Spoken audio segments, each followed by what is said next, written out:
I had always been drawn to adventures, the thrill of exploring unknown places, and the subtle romance of being somewhere entirely new. This weekend getaway was supposed to be just that, a quiet escape from the endless routines of city life. Nestled in the outskirts of a sleepy town, the Airbnb I had booked promised cozy charm. Warm light spilling onto a small porch, ivy creeping along the walls, and an inviting wooden door that seemed to whisper tales of other lives. As I drove down the winding road leading to the house, the sun dipped below the horizon, painting the sky in shades of crimson and gold. The air was crisp, carrying the faint scent of pine and earth. Part of me felt exhilarated, a flutter of anticipation brushing against my chest like a lover's touch. The idea of being alone, or so I thought, filled me with both excitement and a subtle tension, the kind that hints something extraordinary might be just around the corner. When I finally stepped onto the porch, my fingers brushing against the cool of the railing, I felt a strange mixture of serenity and unease. The house seemed alive, its silence almost deliberate, as if waiting for me to uncover its secrets. Shadows danced along the windows, distorted by the flickering light inside. For a moment, I hesitated, feeling that inexplicable shiver of suspense that signals the ordinary is about to slip into the extraordinary. I had no idea that by sunrise, my weekend would transform into a tale of fear, mystery, and unexpected desire, all sparked by a single, unforgettable night. The gravel crunched softly under my tires as I pulled up at the Airbnb, the house now fully bathed in the silver glow of the rising moon. Shadows stretched across the lawn, bending the ivy-covered walls into shapes that seemed almost alive. The porch light flickered faintly, as though it, too, was hesitant to welcome me. I stepped out of the car, stretching my legs and taking in the crisp night air, the scent of pine and damp earth filling my senses. There was something almost magnetic about this place, a quiet charm that tugged at the edge of my curiosity. I reached the door handle, my fingers brushing against the cool, polished wood. The door opened smoothly, and I was greeted by the soft warmth of the interior. The living room was modest but inviting. Plush cushions scattered on a worn sofa, a small fireplace crackling with embers, and framed photographs lining the walls, each capturing fleeting moments of life I did not yet know. The faint aroma of lavender lingered in the air, soothing yet oddly mysterious. I felt a peculiar thrill in being alone here, imagining all the stories these walls could tell. The host appeared from a side hallway, a friendly smile lighting up her face. "Welcome. I hope you had a smooth journey," she said, her voice soft, almost melodic. There was something in her gaze, a fleeting spark of curiosity, or perhaps amusement, as if she knew secrets she wasn't ready to share. We exchanged polite conversation, small talk about the town, the weather, and the local attractions. Yet, beneath the pleasantries, there was a subtle tension, an energy in the room that made me aware of every creak of the floorboards and the distant rustle of leaves outside. After the brief exchange, I wandered through the rest of the house. The bedrooms were cozy, draped in soft linens, and the faint moonlight spilling to the curtains cast shadows that seemed to shift when I blinked. Even in this simple, quiet home, I felt a strange mixture of comfort and unease. Something about this place was enchanting, almost intoxicating. Yet my instincts whispered that it held secrets, waiting patiently to reveal themselves. That night, as I settled in, I had no idea how dramatically the night would turn, and how quickly my anticipation would give way to fear. After unpacking my small bag, I decided to take a moment to truly settle in, allowing myself to absorb the atmosphere of the house. I poured a cup of tea from the kettle in the tiny kitchen, the steam curling lazily toward the ceiling, and moved to the living room, curling up on the soft sofa. The flickering glow of the fireplace cast shadows that danced across the walls, making the framed photographs seem almost alive, as though the people in them might step down from the frames at any moment. I felt a thrill at the thought, a mixture of excitement and an unshakable sense of being watched. The house was silent, except for the occasional creak of the wooden floors and the distant whistle of wind outside. I listened carefully, each sound amplified in the stillness of the night. For a fleeting moment, I felt entirely alone, and yet the feeling of presence lingered, subtle but insistent, like a heartbeat in the dark. It made me shiver, not with cold, but with anticipation, as if the house itself held its breath, waiting. I wandered from room to room, running my fingers along the smooth wooden surfaces, feeling the warmth and the subtle chill of the night intertwined. The bedroom was inviting, the soft linens beckoning, but even there, the shadows seemed to stretch just a little too far, curling the corners with an almost sentient curiosity. My imagination ran wild, and I found myself both thrilled and unnerved by the thought of what might lie hidden in these quiet spaces. Trying to distract myself, I picked up a book left on the coffee table, but my eyes kept wandering to the window, to the darkened garden beyond. The moonlight illuminated the branches, turning them into skeletal fingers that reached toward the house, as if urging me to leave, or perhaps to uncover something I was not ready to see. Despite the subtle unease, I felt a strange, magnetic pull toward this place, a desire to explore and uncover its secrets. By the time I finally sank into the bed, a strange mixture of anticipation and anxiety thrummed through me. The house was alive with whispers I could not hear, shadows that seemed to move of their own accord, and a presence that was at once alluring and unsettling. I told myself it was just my imagination, but deep down, I knew something was about to happen, something that would shatter the calm of the night and transform my quiet getaway into an unforgettable ordeal.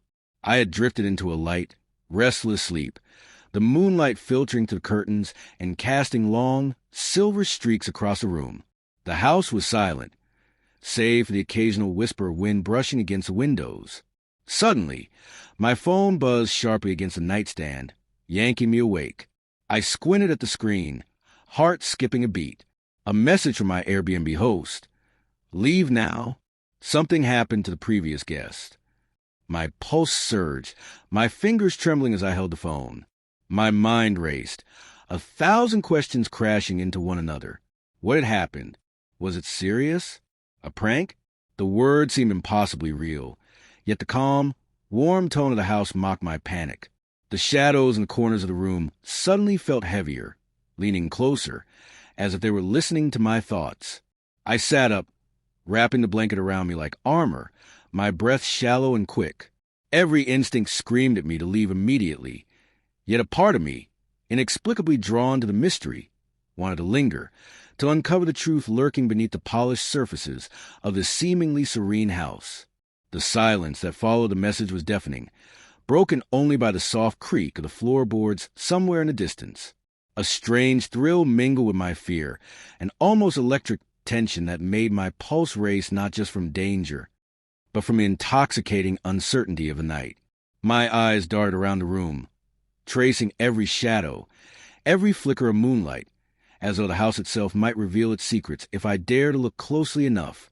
In that moment, I realized this night would be nothing like the peaceful escape I had imagined.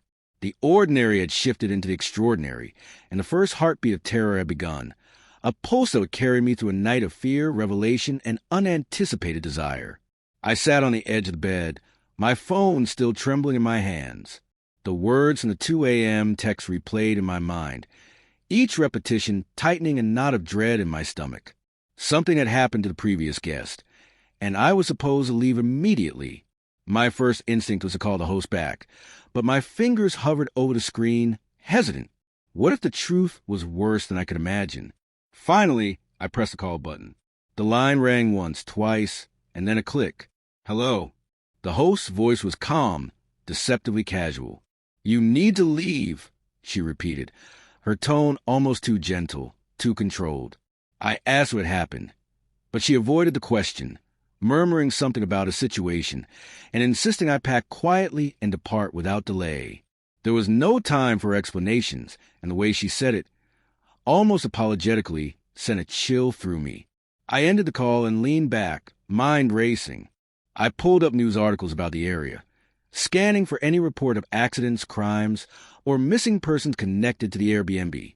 Nothing. The empty results only made the silence of the room feel heavier, more oppressive. It was as if the walls themselves were pressing in, urging me to leave before I uncovered something I couldn't undo. I tried to calm myself, taking a deep breath and running my hands along the edges of the furniture, the smooth surfaces grounding me in reality. Yet, with every creak of the floorboards or flutter of the curtains, my imagination spiraled. A shadow moved in the corner of the living room, or maybe it was just a trick of the moonlight. My heartbeat thumped loudly in my ears, matching the rhythm of the storm building in my chest. Determined to gather more evidence before making any rash decisions, I grabbed a flashlight and tiptoed through the house. Each room revealed ordinary details: books, cushions, neatly folded towels. But the air carried an intangible weight, a quiet tension that made me feel as though I were trespassing on something forbidden.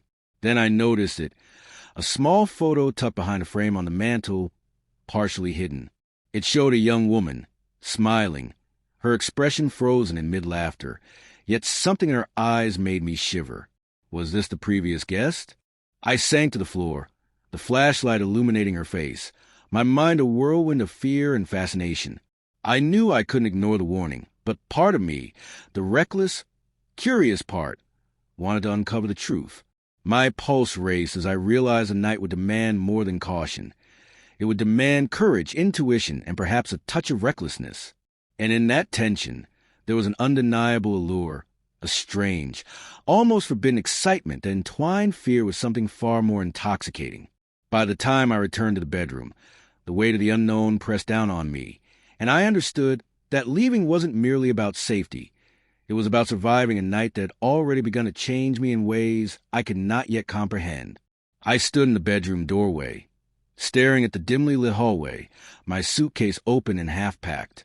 Every instinct screamed at me to leave immediately, yet my hands trembled, as if the weight of the house itself held me back. The text, the evasive call from the host, the photograph, it all pressed on my mind like a silent threat. The rational part of me knew I had to go, but a darker, more curious side whispered that leaving might mean running from answers I needed. With a deep breath, I began throwing clothes into bag, my movements hurried but deliberate. The house was unerringly quiet now, yet every sound felt amplified. The whisper of curtains against the window, the creak of floorboards far down the hall, the soft tapping of a branch against the porch. I paused, straining to hear, and thought I glimpsed a shadow flicker past the living room doorway. My heart jolted. I wasn't imagining it. Something or someone was here. I grabbed the flashlight, tossing it into the bag along with my essentials, and took a final sweep of the room. Each glance around the house made me more aware of its secrets. The air felt thick, almost expectant, as though the house itself was holding its breath. I could almost feel it watching, waiting for me to make the first move. Finally, I shouldered the suitcase and stepped toward the front door. The night outside was silent and still, the moonlight casting long shadows across the yard. I opened the door slowly, half expecting to see someone or something lurking in the darkness. For a moment, nothing stirred, and a shiver ran down my spine as I realized just how isolated I was. I made a dash for the car, suitcase bouncing behind me, my pulse pounding in my ears. Each step felt urgent, desperate, as if the night itself were conspiring to slow me down.